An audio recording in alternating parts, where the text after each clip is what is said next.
Good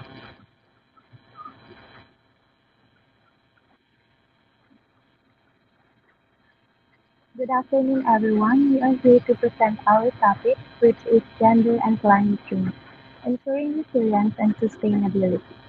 Next slide.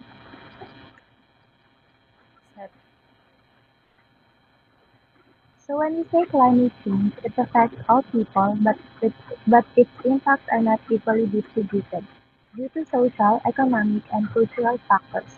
Certain groups, such as women and marginalized sectors, experience greater vulnerability. Promoting equal access to resources and ensuring inclusive participation in decision-making processes are essential to strengthening community resilience and achieving long-term sustainability.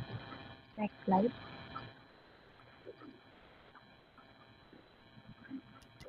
So for the topic A, which is climate change impact on women and LGBTQIA+, how disasters disproportionately affect women, especially in rural or marginalized communities. Next slide.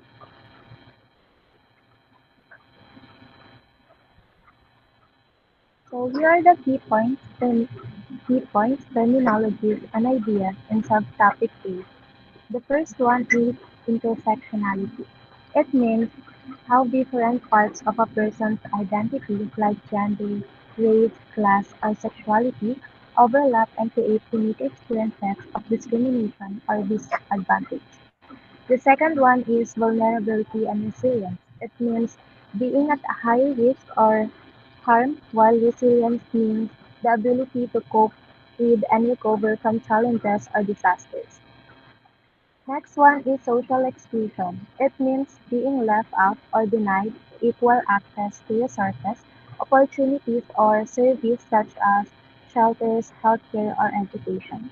And the last one is gender-responsive climate action.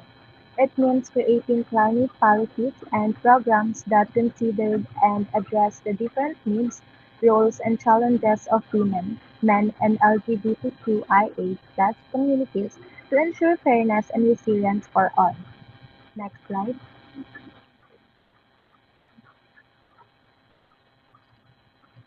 So for the example, the IOM 2021 report says that in the Philippines, 8 out of 10 people displaced by climate disasters are women. This shows that women, especially in rural and coastal areas are hit hard by disasters. When they lose their homes, they also lose their main sources of income like farming or fishing.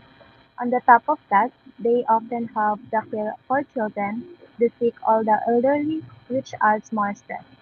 Being displaced also puts them at higher risk and gender-based violence, making their situation even more difficult.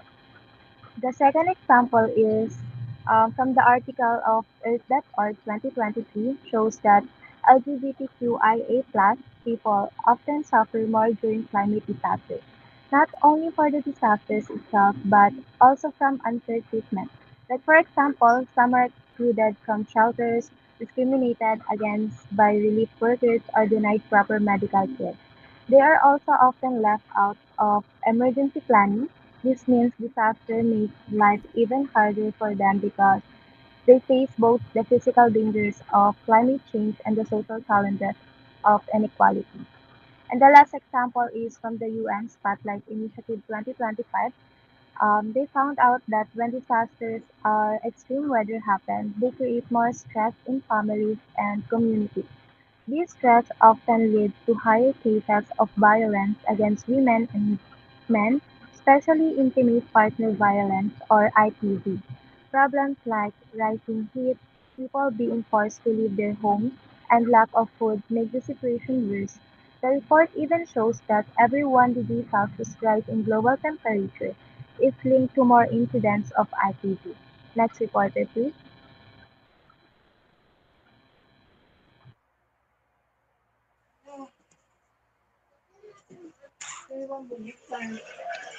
So for the figures, images, and charts, the bar chart on the left shows that women are more likely to suffer health impacts than men from climate change across different areas. The studies found that women face higher risk of extreme weather, food shortages, diseases, and mental health problems. The biggest difference is in reproductive and maternal health, which only affects women. This result shows that climate change makes existing inequalities worse because women often have fewer resources, more caregiving duties, and less mobility during disasters. Next, the graph on the top right highlights the dual impact of Typhoon Haiyan, or what we call the Yolanda in 2013, on health facilities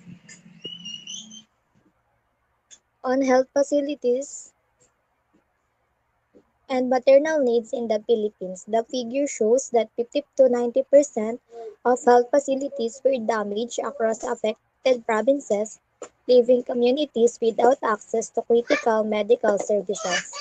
It illustrates that around 292,000 pregnant women urgently required maternal and newborn care.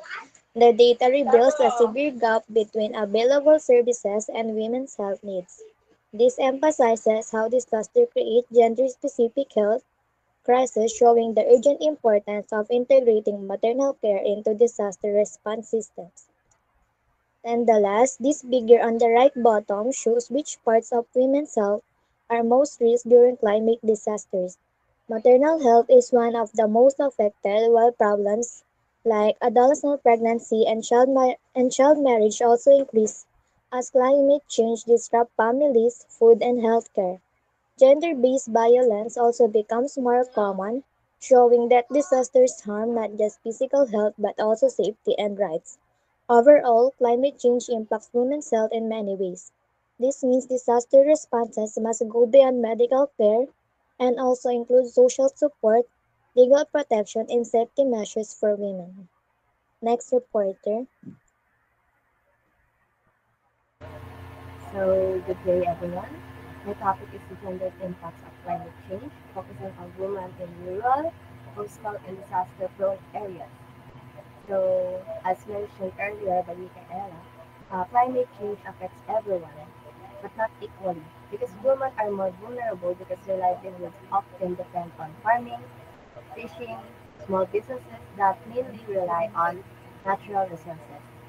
So disasters like typhoons, flood, droughts threaten their income and recovery. So for the coastal women, they also face risk from sea level rise, storm surge, limited access to evacuation and relief. So on top of this, women carry heavier unpaid care work, such as looking after the children, the elderly, and the sick during crisis. Next slide, please. Okay, for the key concepts, I'll give you four, which is the first one is livelihood vulnerability. It is the risk of losing income in climate sensitive jobs like farming, fishing, where women have fewer resources and support. So the second one is the coastal and island vulnerability, which is also a risk from rising seas, flooding, and which make it harder for women due to limited mobility and land rights. For the third one, it is climate resilience. It is their capacity to cope and recover from disasters linked to women's access to education, resources, and leadership. For the last one, it is the social protection.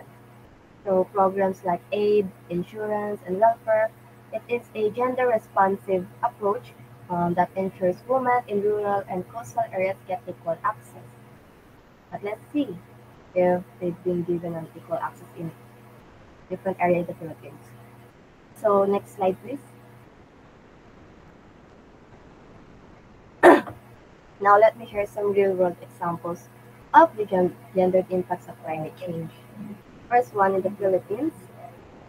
In some coastal areas, women like Sa Fermina lead the Bantay Dagat or sea patrols to safeguard marine ecosystems. So their leadership helps protect both the ocean and community livelihoods. However, despite their contributions, cultural gender roles and economic marginalization weaken their position. So women in fisheries mostly depend on small-scale, low-capital livelihoods that are very sensitive to climate change.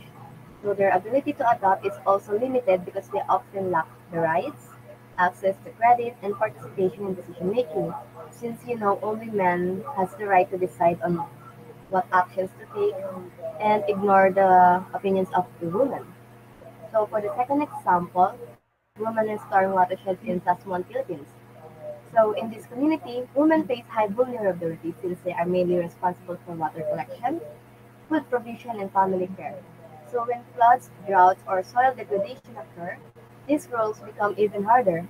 And on top of that, social expectations tie women to resource-dependent jobs, which limits their opportunities for education and economic independence. But despite this, women have started leading watershed restoration projects that both reduce immediate risk and strengthen long-term community service. And that is one thing that you have to take notes that even though women lack the support, they still find ways to be resilient during climate changes. And for the third example, rural women's health in India. So in India, rural women carry heavy burdens from gendered roles, such as collecting water again, caregiving, and preparing food.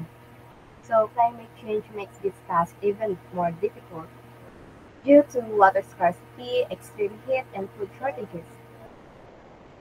So their situation is made worse by limited access to healthcare, sanitation, and financial resources, which reduces their ability to adapt. And this shows how climate change does not affect everyone equally, but instead deepens existing gender inequalities. So I have a question. What do you think are the similarities? Because for me, the struggle is not just about the environment, but also rooted in unequal systems since poverty, less decision-making rights, and cultural expectations reduce women's opportunities.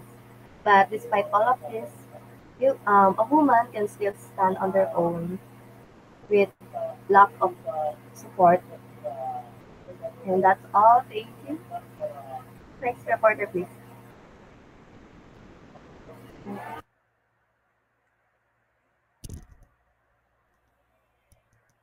For the upper right graph, the Food and Agriculture Organization chart shows that rural households led by women lose more income from climate shocks compared to those led by men.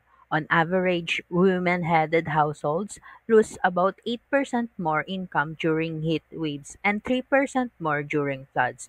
This shows a clear economic disadvantage for women that happens in many low and middle income countries. The chart is important because it gives a concrete goal for policymakers reduce this gap. It suggests that climate adaptation programs should be designed with women in mind. For example, by improving their access to credit, farm inputs, and labor saving tools so that climate shocks don't increase poverty and inequality in rural areas. In Philippine climate change assessment, coastal exposure data shows that people and infrastructure are located in in low-lying coastal areas. It finds that Luzon has the largest population at risk, followed by the Visayas and Mindanao, especially in crowded fishing and trading communities along the coast. For women who often work in informal jobs like fish processing, selling, and post-harvest work, this means is a higher risk of losing their income and being displaced. With rising sea levels and stronger storms, their vulnerability will increase.